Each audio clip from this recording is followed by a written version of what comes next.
I appreciate you guys coming. Thought it was a good football game. Really proud of a lot of our guys. Thought the two defense went out there and started the game. Thought they did a really nice job versus their ones. Good work. They have a lot of good players. We fortunately gave up, the one explosive that led to a score, and then gave up the rest of the points off of, bad short fields. So one obviously the fumble by Sullivan.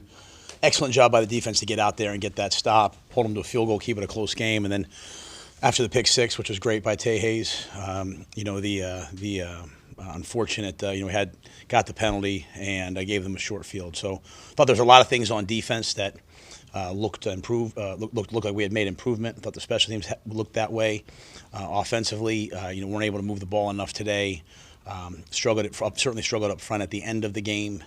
So there's a lot of work to be done. So with that, I'll see what questions you guys have. Matt, a couple weeks ago, you said after this game you'd consider naming some starters. Now that this game is over, are you ready to name a starting quarterback? Not yet. I'm not prepared for anything right now other than just kind of watching this tape. And like I said all along, when we know, and we'll announce something when it's right. So right now, this moment is about the guys that played for me tonight. Can you tell us the rationale behind putting PJ in for that last series? Yeah, Corral was down. He was injured. He got his foot stepped on, so he was. They took him in for X-rays, so he was out.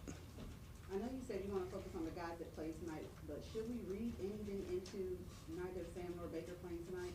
No, the ones didn't play, and those guys are both competing to be with the ones, and so we wanted to make sure that they had a chance. We didn't want to put one guy or two guys out there and playing behind the second offensive line. The guys, the second and third quarterbacks, and really the third and fourth, they went out there and played behind the second offensive line, and we just like we held Derek Brown, who didn't even play last week. We held most of the ones, except for maybe Tommy Tremble, just because we needed some tight ends. We're so thin at the position right now.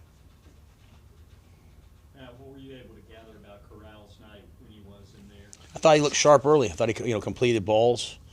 I thought at the end, a lot of those situations normally we'd probably, with 4 minutes left and timeouts, we probably would, run a draw or something, a screen, and pump the ball and try to play defense. But those are invaluable reps for Matt to be down there. There's going to come a time where he's going to have to lead a drive coming out of someone else's end zone with the crowd being like that, and getting those guys in the huddle and making sure they have the snap count and making sure we're not false starting. So, even as he came off the field, I got after him a little bit about it in a good way. These are teaching moments, right? So what we don't want to do, Darren, is we don't want to come out in these games and make it easy for the guys because hey, he's a 2, he's a 3. We want to give them opportunities to show that, hey, I can play for you. And so preparing them for their opportunity. And so, but I thought Matt did a lot of good things, and there's a lot to learn from on the tape. Not a lot of starters played, but Icky and Christensen opened that game. Was that as much about giving those two guys a chance to work next to each other?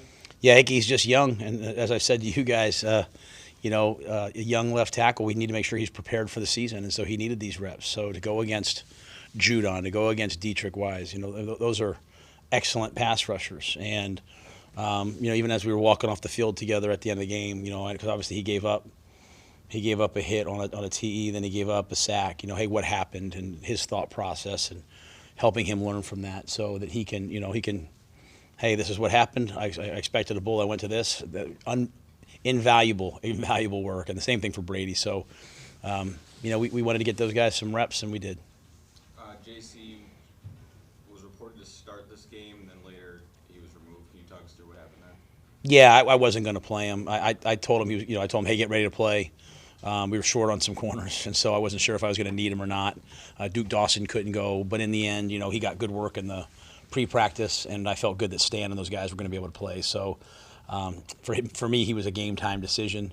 I wanted him to warm up and be ready to go in case I needed him. So JC wanted to go.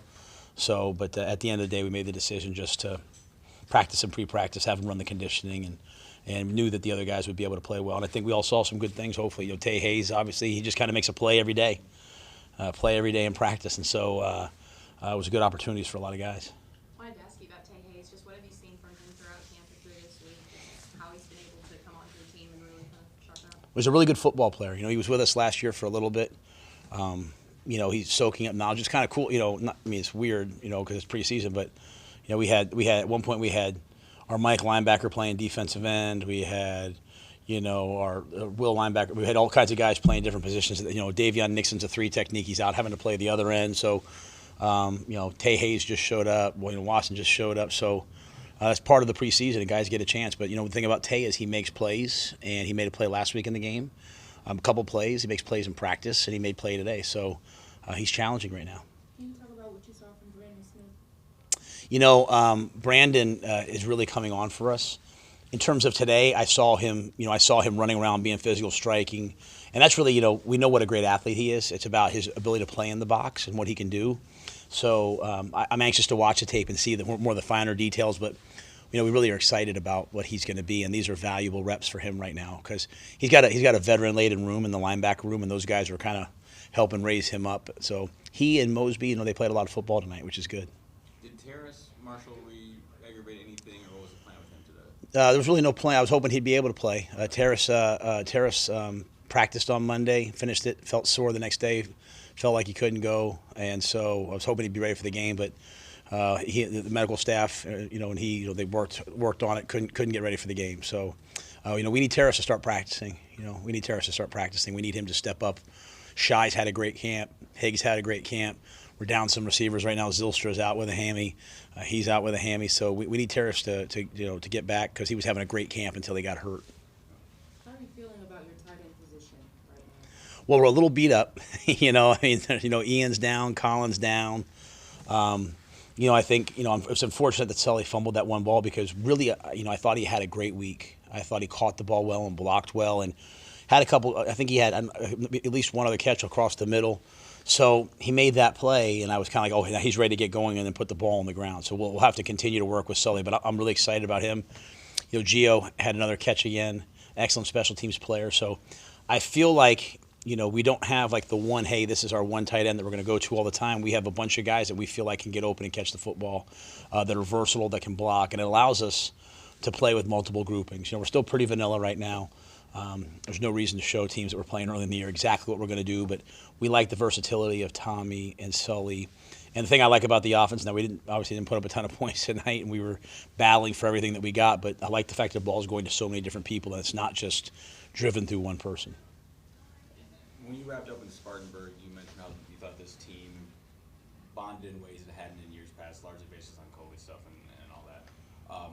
Had you learned anything new about this group of guys after you're leaving this Foxborough trip now? Yeah, this was unbelievable. This was great for us. This was going to dinner together, hanging out together, practicing together. If I were you, I would. I'm not telling you what to do. I'm saying I would ask the JJs and the Shaqs, how close this team is. I think at the end of the day, like, we worked really hard this week. This is a really good team, right? And we practiced against them. And even the way our vets are on the sideline, they're watching the game the entire game. They're locked in.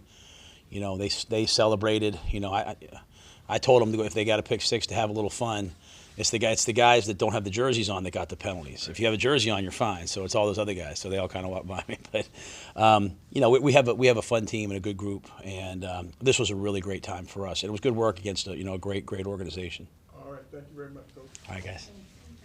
We'll bring PJ.